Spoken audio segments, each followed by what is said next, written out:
Hi, my name is Eric Baldy, and I'm going to be answering a few questions about um, why I qualify for Oakland Unified's school district early checkout completion option. The first question that they asked me is all about current practices for reflecting on student outcomes, assessing effectiveness of teaching, and determining next steps. And I'm constantly reflecting on my teaching practices, and especially with student outcomes through two avenues: exit tickets and quizzes. And my grading reflects OUSD's report card progress reports through scale of 1 through 4, 4 being exceeded expectations, 3 being met, 2 approaching, and 1 did not yet meet. And I say yet because at some point in the student's life, they will meet the expectation. It may have not happened when I or another teacher watching that was. Anywho, so I use my grading and correlate that with Oakland's because the correlation between progress report, report card time, and using the 1 to 4 rubric has helped me with laying out the expectations, how one can exceed, meet, approach, or did not even yet meet the expectation, and it would help me stay consistent and fair when it comes to grading. I also, when it comes to student reflection, I like for my students to, for any lesson, whether it be math or English language arts, for them to reflect on what they did in the previous day and how their work was assessed. I use their exit tickets on a daily basis. So the exit ticket that they completed the day before, I go over what the topic was, the objective, and then how a student can receive exceeded expectations, which is a 4. I then anonymously show students other peers' work by covering their name with a post-it, and then we assess why the student got a 3 or below. And for those who are curious about um, class overall performance, I like to mainly look at quiz results. I have not had a major test yet, but when I do have a major test and I grade those on a scale of 1 to 4, I usually like to create a visual, like a pie chart that shows how many students met or exceeded the expectations, almost exceeded, met the expectations, approached, and did not yet meet. And that visual is super helpful for students to see where they may have fallen. How can I be better? Or if I've already exceeded expectations, how can I continue to exceed the expectations that I placed for them? And that actually really helps my students constantly think about, oh, okay, this is what Mr. Baldy is looking for, and I think I need to continue doing this because he keeps emphasizing showing work. He keeps emphasizing putting your name on the paper. He keeps emphasizing um, writing a clear number sentence with all the essential components in it. And usually I look for at least 75 to 80% of these exit tickets at a 3 or higher. If exit tickets are around that percentage, then I see that as a success and I see that we can move forward as a whole class. For those who did not yet meet those expectations of that lesson, the 20 to 25%, or they were approaching expectations, I would host small group interventions with them based on their holdbacks, whether it may be one to one correspondence or needing multisensory inputs like tactile, kinesthetic, visual needs like a number line, unifix cubes, etc. Although I do use all those materials as optional for the whole class, but I bring a set amount with me when I do those small groups.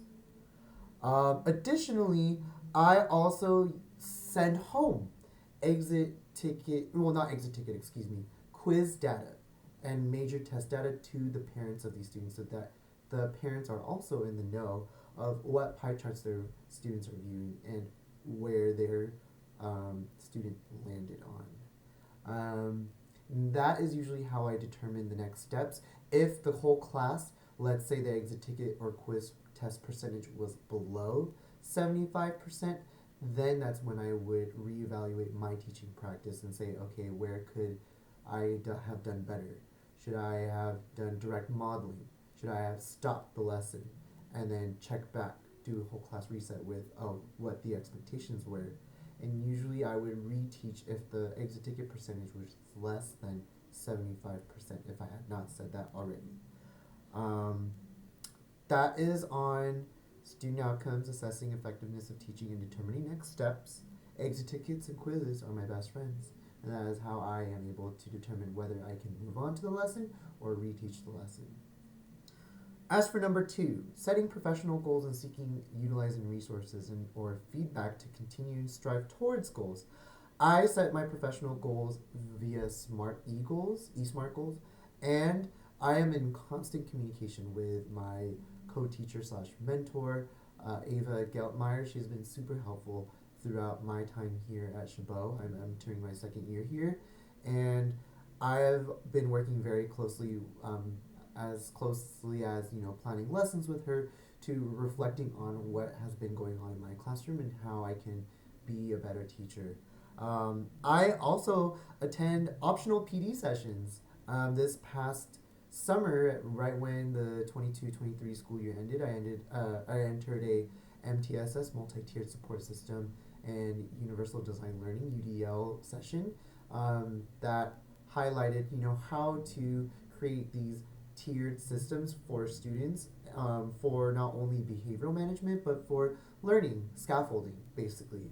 And I also created and led a PD based on that session on MTSS and UDL, and with 2 to 3 other coworkers, we led a PD session on multi-tiered systems and support and universal design for learning to the teachers at Chabot with slides, and we showed them what that looked like and what that sounded like, which was a really cool opportunity. I've never really presented at a professional development meeting, at least for a public school. As for feedback, I actively plan and reflect with my coach Ava. Like I said earlier, we are working very closely with each other, and I utilize resources such as Erica Sanchez. She is a behavioral consultant here at OUSD. She looks at behavioral management with a fine-tuned lens, and it's pretty cool. I will talk more about that in a moment. And I also am in communication with my TSA, Laura Shields. She's the TSA for Chabot, and I just invited both of them, Erica and Laura, to my classroom to observe phonics, because I felt like I was really struggling with pacing, and so that's where the active reflection comes into play. My reflection practices really bloom when I invite adults to my room, so that I am really in tune with what I am saying and what I'm doing to ensure that all student needs are being met, and I'm being quick and swift with instruction, as well as when unexpected behavior comes about.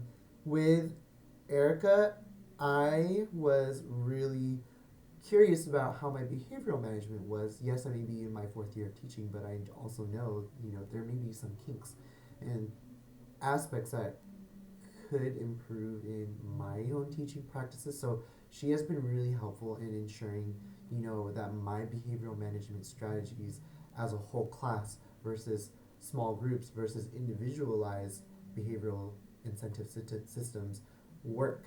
And to my knowledge, they are working, and I know they can also be better, which is why I'm so grateful to be collaborating with Erica.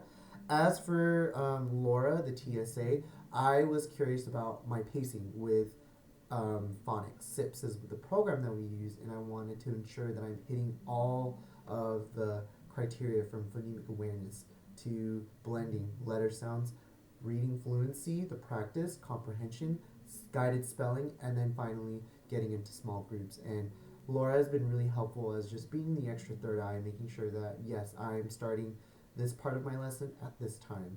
And I just had a meeting with them on Tuesday afternoon, right after school was done, and I got some really helpful feedback. And that is how I actively reach and utilize resources in my school, at least. I like to plan, collaborate with someone who is on my team teaching this grade, the same grade level.